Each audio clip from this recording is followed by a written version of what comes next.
Hai semua, video MLPL part 2 ini adalah lanjutan dari video kita sebelumnya yaitu part 1 yang sudah membedah investasi MLPL pada sektor digital dan teknologi.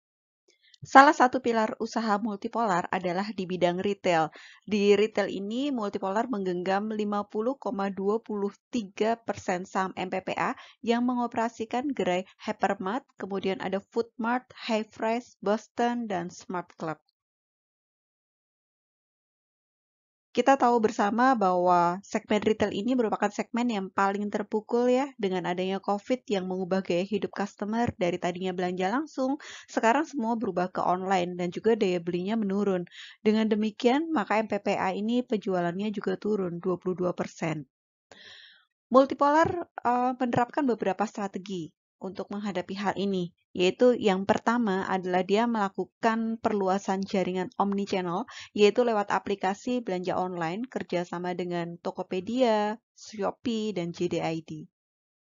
Kemudian strategi kedua untuk menghadapi hal ini adalah MLPL selaku pemegang saham terbesar MPPA itu menjual 11,9% saham MPPA dan akan menginvestasikan kembali dana dari hasil penjualan saham MPPA itu kepada MPPA itu sendiri untuk memperkuat struktur permodalan.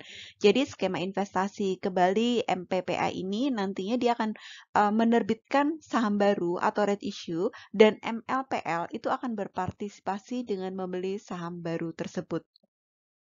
Rencana red issue atau penawaran umum terbatas 6 ini akan dimintakan persetujuan melalui rapat umum pemegang saham luar biasa yang rencananya akan diselenggarakan di tanggal 9 September 2021. Jumlah saham yang akan diterbitkan adalah 1.175 juta lembar saham baru dan rencananya red issue ini akan digelar di kuartal 4 tahun 2021. Tujuan dari red issue ini adalah untuk menambah modal kerja, belanja modal, dan pembayaran hutang perseroan. Selain itu, strategi ketiga yang dilakukan MLPL untuk menghadapi turunnya retail itu adalah dengan menggandeng Goto. Jadi Goto ini invest di MPPA untuk memperkuat modal MPPA. Dan diharapkan dengan kondisi seperti ini, maka struktur modal dari MPPA ini akan meningkat. MPPA ini juga melakukan buyback saham, yaitu sejak Juli 2021 sampai paling lama Januari 2023, dengan total biaya yang dikeluarkan adalah sebesar 425 miliar. Adapun jumlah lembar saham yang akan di buyback itu adalah sekitar 1,46 miliar lembar saham, dengan harga maksimalnya adalah di Rp720.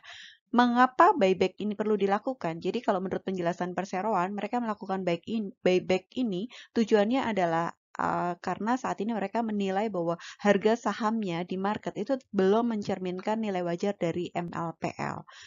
Per hari ini, 1 September 2021, harga MLPL ini diperdagangkan di harga 484 per lembar saham. Jadi spreadnya masih jauh dibandingkan dengan harga maksimal buyback di 720 per lembar saham. Artinya bahwa perusahaan tidak akan mengeluarkan uang sampai sebesar 425 miliar ya untuk buyback sahamnya.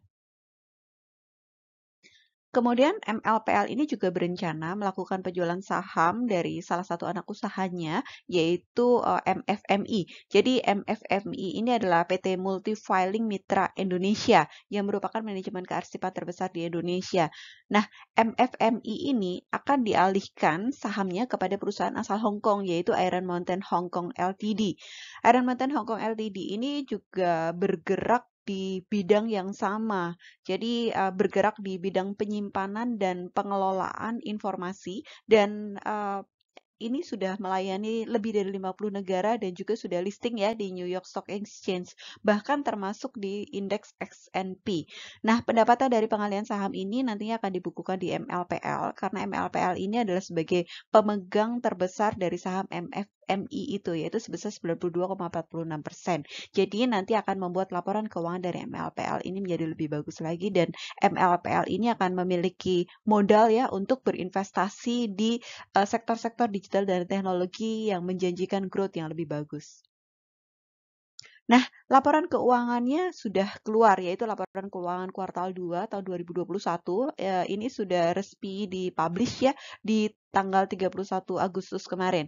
Jadi, mari kita lihat bersama ya mengenai laporan keuangannya. Dari posisi laporan keuangan ini, total asetnya tidak banyak berubah ya kalau kita lihat. Jadi, total asetnya adalah 15,5 triliun di akhir tahun 2000, dari akhir tahun 2020 sampai dengan 30 Juni 2021 itu tidak banyak berubah kalau kita lihat. Jadi di akhir 2020 itu total asetnya adalah 15,68 triliun dan saat ini juga masih di sekitar 15,6 triliun. Kemudian dari sisi ekuitas, itu total ekuitasnya itu naik sebesar 14% kalau dibandingkan dengan akhir 2020. Kemudian dari sisi liabilitasnya ini turun ya sebesar 4,4% dibandingkan dengan akhir tahun 2020. Jadi overall bagus ya kalau dilihat dari sini. Dan kalau kita lihat bahwa secara rasio itu rasio liabilitas terhadap ekuitasnya itu turun dari tadinya di rasio 3, itu di akhir 2020 ya, rasionya kan masih 3. Sekarang itu rasionya di 2,45. Sedangkan current ratio yang merupakan perbandingan dari aset lancar dibandingkan dengan liabilitas jangka pendek itu mengalami perbaikan. Jadi sebelumnya current ratio itu besarnya adalah 0,8 sampai di akhir tahun 2020, sekarang itu meningkat ke 0,88. Artinya besarnya aset lancarnya meningkat jika dibandingkan dengan liabilitas jangka pendeknya. Dari sisi laporan laba rugi, jika dibandingkan dengan posisi Juni 2020, maka laporan laba rugi sampai dengan kuartal 2 tahun 2021 ini membaik. Jadi kalau dilihat dari pendapatannya memang sebenarnya menurun ya 4,4%. Tapi karena ada penurunan yang signifikan pada beban usaha, jadi secara totalnya itu membukakan laba tahunan yang positif. Dan yang berkontribusi besar pada laba tahunan yang positif ini sebenarnya adalah kalau kita lihat adalah dari floating profit dari investasi di aset keuangan dan laba komprehensif dari entitas asosiasi.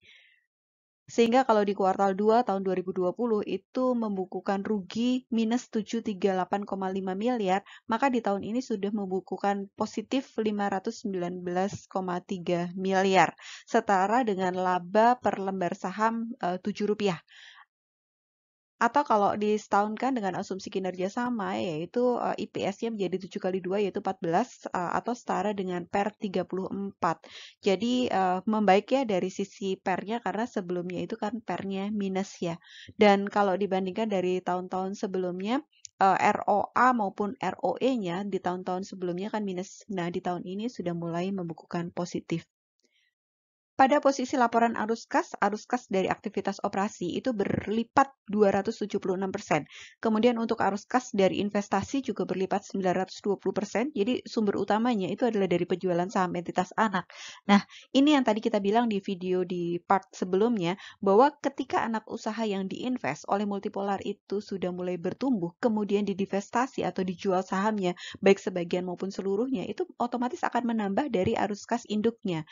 Kemudian arus kas dari pendanaan itu kalau kita lihat dia menurun di sini dan secara komprehensif arus kas dari MLPL ini naik 23% jika dilihat dan dibandingkan dengan tahun 2020. Jadi boleh dibilang secara overall laporan keuangannya membaik ya. Lalu dari sisi valuasi saham, kalau kita mau bandingkan MLPL ini mungkin kita mesti bandingkan dengan EMTK ya, karena EMTK ini juga memiliki banyak pilar bisnis yang mereka juga invest di digital dan teknologi.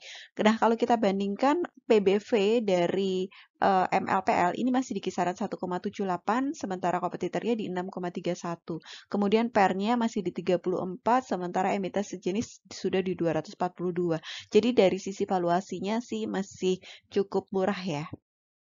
So, conclusion-nya adalah Kalau dilihat dari laporan keuangan, maka posisi keuangan MLPL ini sudah membaik jika dibandingkan dengan periode sebelumnya, dan MLPL ini banyak sekali ya invest di digital dan teknologi. Jadi peluang untuk menjadi super tech holding sangat mungkin.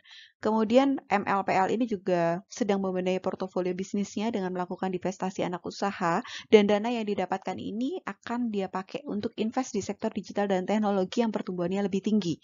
Contohnya adalah dia melakukan investasi pada Linknet, kemudian pada OVO, dan juga pada MFMI.